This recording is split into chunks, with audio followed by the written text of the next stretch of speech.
Hello and welcome to TBC News, our top stories.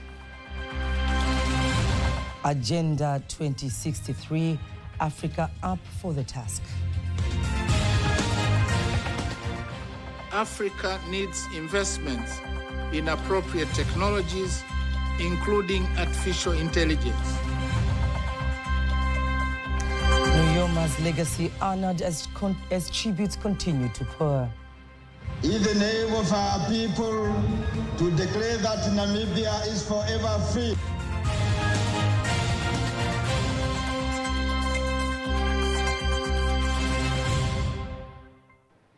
Good evening, I am Kanki Mwaigomole. You can also follow us live via our YouTube channel, TBC Online, and also get all the latest news through our Instagram, Facebook, and X pages at TBC Online. The Vice President, Dr. Philip Mpango, says it is imperative for African countries to strengthen its domestic revenue collection systems and tap into its vast natural resources, such as minerals, as well as collaborating with the private sectors to boost their income and deal with the global changing financing trends.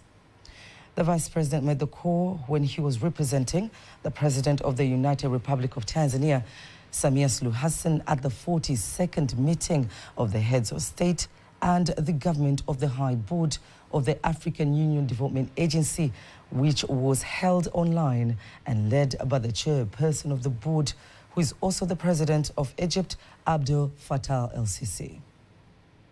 Africa needs investments in appropriate technologies, including artificial intelligence. We also have to harness opportunities in Africa's energy sectors, especially tapping abundant renewable energy sources such as solar, wind, and geothermal. And furthermore, Tanzania calls upon African countries to join hands in pushing clean cooking energy agenda as championed by Her Excellency Dr. Samia Suluhu Hassan, and remaining committed to the Dar es Salaam Declaration on providing access to electricity for 300 million people in Africa. He emphasizes that Tanzania is committed with its mission to play a key part in the implementation of the African Development Agenda 2063 through the strategic investments in various sectors such as transport, infrastructure, energy, agriculture, industry, IT, environmental conservation, as well as human resources.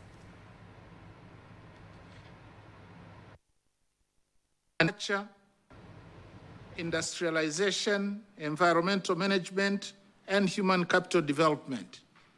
And we endorse the progress report of the NEPAD Presidential Infrastructure Champion Initiative, PC, as well as the Regional Infrastructure Development Strategy aimed at enhancing the continent's connectivity and integration. The meeting focuses on the 2024 annual performance of the African Union Development Agency, order NEPAD, identifying the achievements and challenges. The meeting has also approved the establishment of the NEPAD Fund to deal with the current global changing financing trends. Meanwhile, as Africa and the world still mourns the death of the fiery freedom fighter Sam Nujoma, Professor Godfrey Kiangi, a Tanzanian scholar and a close friend of the late Sam Nujoma, praises Namibia's founding father for his remarkable leadership. In an exclusive interview with TBC News, Professor Kiangi highlights how Nujoma's ability to unite and mobilize international support played a crucial role in Namibia's liberation struggle. He further reflects on Nujoma's significant contributions to Namibia's political and economic growth post-independence. Faida Ngaga takes us through the profile of Sam Nujoma, his journey, his impact on the liberation movement, and his lasting legacy in Namibia's development. Namibia! A leader, a revolutionary, and a symbol of resilience. Samuel Shafishuna Nujoma, the man who led Namibia to freedom and shaped its destiny. Born on May 12, 1929, in northern Namibia, Nujoma grew up witnessing the injustices of colonial rule under South African occupation. Driven by a vision for a free Namibia, he became an advocate for liberation at an early age. There was two alternatives. If we fail through diplomatic activity, the political campaign at the international level, we launched the armed struggle. And this is what we did. Oh, of course, the armed struggle took longer. Nujoma's journey toward Namibian independence was deeply intertwined with Tanzania. In 1960, he established the Southwest Africa People's Organization, SWAPO, and after a period in New York, returned to Tanganyika in 1961. There, with the support of President Julius Kambarage Nyerere, he set up SWAPO's provisional headquarters in Dar es Salaam. Tanzania became a crucial base for SWAPO's operations, providing training and resources essential for the liberation movement. So we were able to train our combatants. The People's Liberation Army of Namibia planned SWAPO's military wing. We were able to attack the enemy and defeat the enemy to the battlefront. After nearly 3 decades in exile, Sam Nujoma returned home to lead Namibia's first democratic elections. On March 21st, 1990, he was sworn in as the country's first president, marking the dawn of a new era. I move in the name of our people to declare that Namibia is forever free, sovereign and independent. As president for 3 consecutive terms, Nujoma spearheaded economic reforms, education initiatives, and infrastructural development, laying a foundation for Namibia's future. Dr. Sam Nujoma is an iconic figure in Namibia. He has spearheaded many revolutionary things and economic development in the country. Today, Namibia enjoys a great number of professions in a varied number of fields. In another area where his impact is significant is in the infrastructural development. Namibia has got very good roads, and at one time, Namibia was assessed as the country that has the best road network in Africa. Another area that Dr. Nujoma will be remembered very well in Namibia is in economic development. He initiated the Vision 2030, whose aim was to propel Namibia to become a developed economy by the year 2030.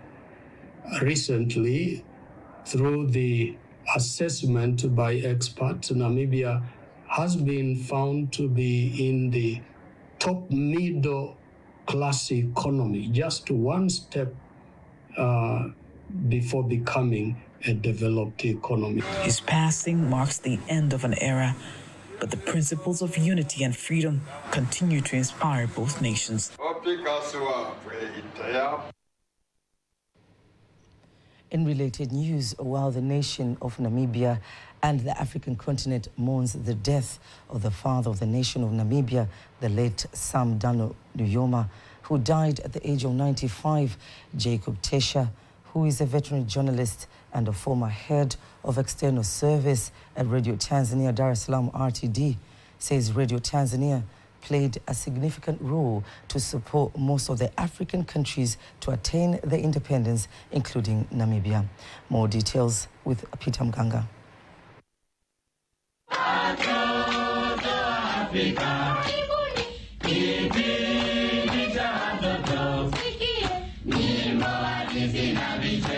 Since its establishment, Radio Tanzania Dar es Salaam RTD has its programs designed to defend the interest of the people and to enhance liberation of African countries through external services by using English language. Jacob Tesha is one of the prominent journalists who works with the Radio Tanzania Dar es Salaam RTD at the head of external services, and here he shares his insights on how RTD played a crucial role to support Namibia and other African countries. I joined Radio Tanzania early in the 70s, and I was stationed in what was called the external service, or the English service at that time. And the role of this particular channel of Radio Tanzania, Dar es Salaam, was to assist the liberation movements to broadcast their programs to the respective countries where the liberation struggle was going on. In the area of Namibia, where you had the political party known as the Southwest Africa People's Organization, or SWAPO, which was under the late Sam Nujoma, the external service, for that matter, played a very crucial role in assisting SWAPO to air programs to their people in Namibia, telling them that South African oppression was bad, colonialism was bad, and the people there responded very well by joining the liberation force. And as a result, Namibia was able to become independent in 1990 under SWAPO and under the former leader, Sam Nujoma. On the other hand, the librarian of Tanzania Broadcasting Corporation, Omari Juma, says Ukombozi Studio will remain to be an icon of Namibia independence under the late Samuel Daniel Nujoma, and explains how Ukombozi Studio operates during the struggle for Namibia independence. In 1965, Radio Tanzania Dar es Salaam was successfully registered with that name. Radio Tanzania Dar es Salaam had 3 services, including the external services of Radio Tanzania Dar es Salaam. This was one of the services that became more used in broadcasting various content for the liberation of Africa through the operation of various programs that were broadcasted from here at Ukombozi Studio. The programs were broadcasted on shortwave frequencies to various countries in Africa.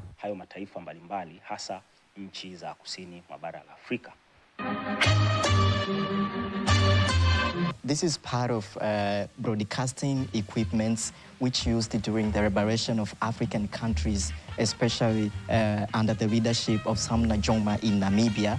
And basically, RTD plays a significant role to ensure that Namibia gets her independence through having some of the program which broadcasted live from here, Dar es Salaam, towards to distribute in other countries, including Namibia, for the sake of improving and emphasizing some of the people who are found in Namibia to fight for their own independence. I'm Peter Mganga, TBC News, Dar es Salaam.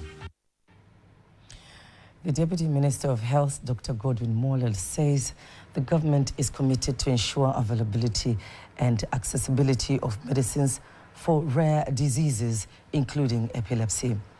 He made the assurance in Dar es Salaam during the commemoration of the International Epilepsy Day, organized by the Tanzania Epilepsy Association at the Muhimbili National Hospital. Caroline Maleo has more details. The Deputy Minister of Health further says the government is working on involving private sector neurologists to be a part of the upcoming meetings with the goal of strengthening the healthcare system and ensure epilepsy patients, especially at the grassroots level, receive the care they need. I'm asking them to come to the Ministry of Health at the directive of our High Excellency Dr. Samia Suluhu Hassan to this kind of rare disease actually, or epileptic patients and whatever.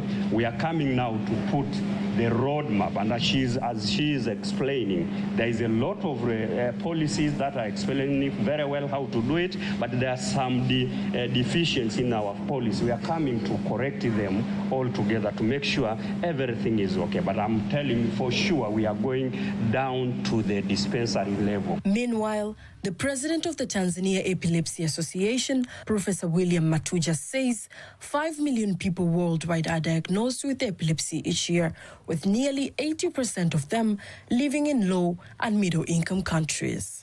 In Tanzania, we have about 1 million people living with epilepsy in Tanzania, but unfortunately, 50% of the population of Tanzania believes that causes of epilepsy are due to supernatural causes, just like the old days in European countries.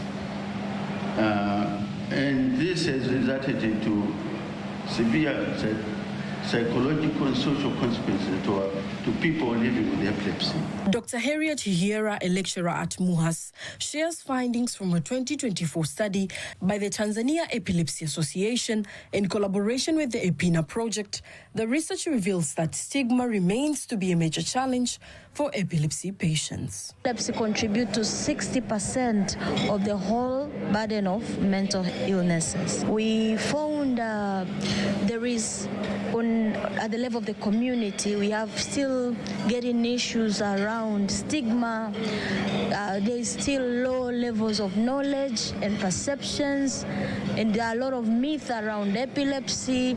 People are still believing epilepsy is contagious disease. On her part, Isray Athumani, an epilepsy champion, calls on society to end all forms of discrimination against people living with epilepsy. Have to teach us like other people with no epilepsy, not to discriminate us.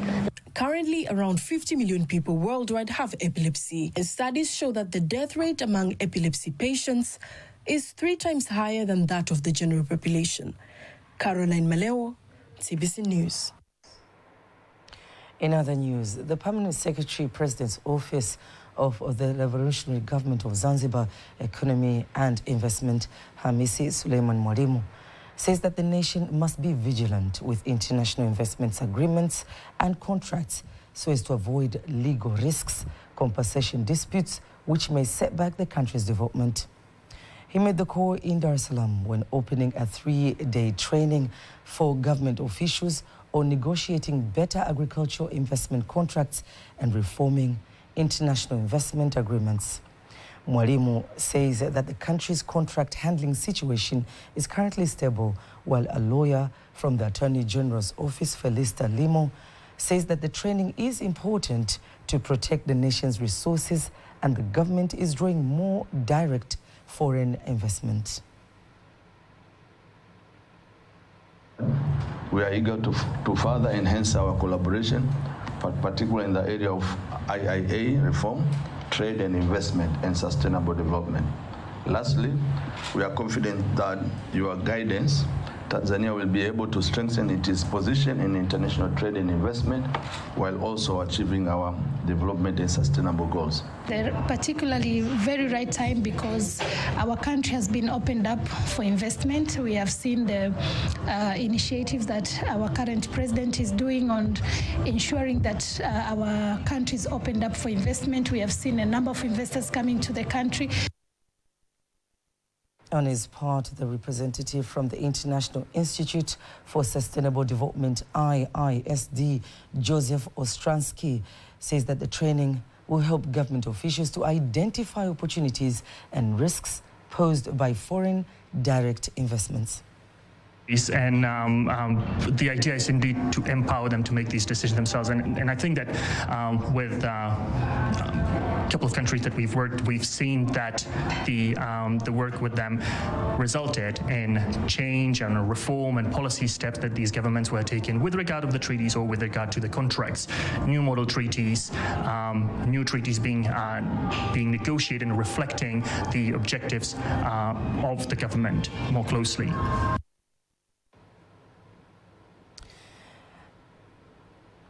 The director of the Cultural Center of Iran in Tanzania, Dr. Mohes Maarefi, says young people should acquire skills and knowledge compatible with the changes in science and technology. Maarefi made the remarks in Dar es Salaam after opening culture exhibitions for young people from more than 20 regions of Tanzania mainland. Emmanuel Samuel reports. Towards the 46th anniversary of revolution of the government of the People's Republic of Iran, the Cultural Center of Iran has organized the cultural exhibition in Dar es Salaam. Opening the exhibition, the director of the Cultural Center of Iran in Tanzania, Dr. Mohsen Maarefi, emphasized young people to show creativity through technology so that they can support their nation. You should believe yourself. You should confidence on your ability and capability. And you know, the youth they are the most power of any countries, including the Tanzania. So we should rely on the ability of our youth, our internal source, so we can overcome the challenges. He says Iran Cultural Center will continue to bring young people together so that they can learn history between Iran and Tanzania relations and develop it for the prosperity of the two nations. Iran and Tanzania, we have a lot of similarities. Even we have common heritage of Shiraziyin. We have some common heritage of some common history of Iran and Tanzania. And nowadays, whenever we get more familiar with each other and we can understand better. Participants of the exhibition say that the exhibition will help them learn various issues about Iran and Tanzania. We have learned a lot of things, such as development that have been showed by Iranian people. So as a youth of Tanzania, we have to learn to other countries on how they have done to reach in such a kind of development. Iran got its independence in 1979 and became Islamic Republic after the revolution. Reporting from Dar es Salaam, Emmanuel Samuel, TBC News. Parents and guardians have been urged to ensure that children aged between 10 to 15 years undertake regular screenings to detect children's growth pattern. Speaking to TBC News, the head of the Moi Pediatric Orthopedic Department, Dr. Bryson Mcharo, says early detection of some of the conditions like scoliosis, a condition that affects millions worldwide, can allow medical providers to offer more treatment options. More details with Rioba Stephen. The government has intensified efforts to improve access to advanced technology for scoliosis treatment, a move expected to benefit thousands of patients across the country. Dr. Bryson Mcharo, head of Pediatric Orthopedic Department at Muhimbili Orthopedic Institute Moi, urges patients to take advantage of available treatment options. He emphasizes the importance of routine screening, particularly for children aged 10 to 15, as in this is when condition is most likely to develop. Scoliosis is a condition where the child is born with or develops the side bending of the spine. So simply when you look at an individual from his back, the spine should be straight from the head to the in between the buttocks. So any alteration of the alignment of the spine is what we call scoliosis. So scoliosis is divided basically into two types, the early onset scoliosis and adolescent idiopathic scoliosis. So the treatment of scoliosis, or the treatment of the scoliosis, basically depends on what type of scoliosis and what time do you present to the hospital. So to start with the early onset scoliosis, if it's infantile idiopathic scoliosis, which we don't know what the cause is. So the main treatment is what we call casting, which is a non-surgical, and the type of casting that we put is called Marta casting. All right. So basically, the child is put on this cast after the correction. We call it the rotation, and the child remains with the cast for 1 up to 3 months, depending on the age of the patient. Adolescent idiopathic scoliosis is the one which occurs after age of 10, and it's common in girls than boys. So there's those theories of maybe it's because of hormone and things like that. But the good news about this adolescent idiopathic scoliosis is that it can be cured non-surgical. So 75%, the statistics shows that 75% of patients with the adolescent idiopathic scoliosis, they will not need surgeries if they present ill. But there is 25% of this group whom definitely will need surgeries. And the indication for surgeries is how big is the curb angle, which is the measurement of the severity of the scoliosis. With improved medical technologies now available at Moi, experts are optimistic that more patients will seek timely intervention, reducing the need for complex surgical procedures. Rioba Stephen, TBC. In case you missed any of our news stories, remember you can always go to our YouTube channel at TBC Online and watch there anytime, anywhere. Before concluding the local news tonight, let's take a look at today's exchange rates according to the Bank of Tanzania, BOT.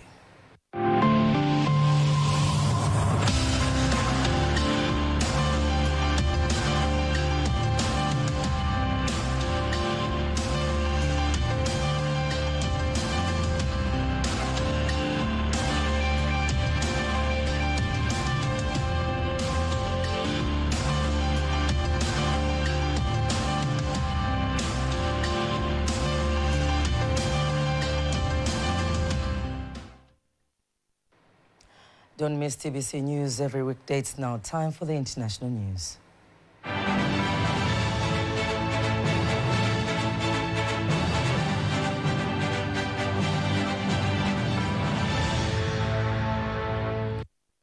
International news as compiled and read to you by Lulua Muhammad. The government of the Democratic Republic of the Congo, DRC, said that it will prosecute at least 75 of its soldiers for the crime of fleeing the rebel soldiers of the M23 group in the east of South Kivu and causing a state of panic to the people, including killings and looting of goods. The statement was issued by the country's military prosecutor's office. The United Nations has reported mass violations, including summary executions, gang rape, and sexual slavery in the wake of a major M23 advance in late January that led to the capture of East Democratic Republic of Congo's largest city of Goma. The UN Human Rights Office found that M23 fighters and Congolese soldiers were all implicated. Nigeria is holding 9 people on suspicion of stealing crude oil from a dam located 14 kilometers from the coast of Akwa Ibom State. The authorities in the country say that the move follows a special operation that officially began on December 30, 2024, which is currently ongoing with the objective of controlling pipeline vandalism, smuggling, sea robbery, and piracy. Akwa Ibom State is a major producer of crude oil and natural gas in Nigeria. The state's oil production is concentrated in coastal areas where it is an important part of the state's economy. And thousands of people in Madrid are demonstrating over the lack of affordable housing. Prices in Spain have been sharply rising, driven by high tourism numbers. They are calling for urgent action from the government to fix what they say is a housing emergency. Unemployment and the increase in the cost of living have contributed more to people not being able to afford housing costs. International news by Lulua Muhammad. Sports news is up next.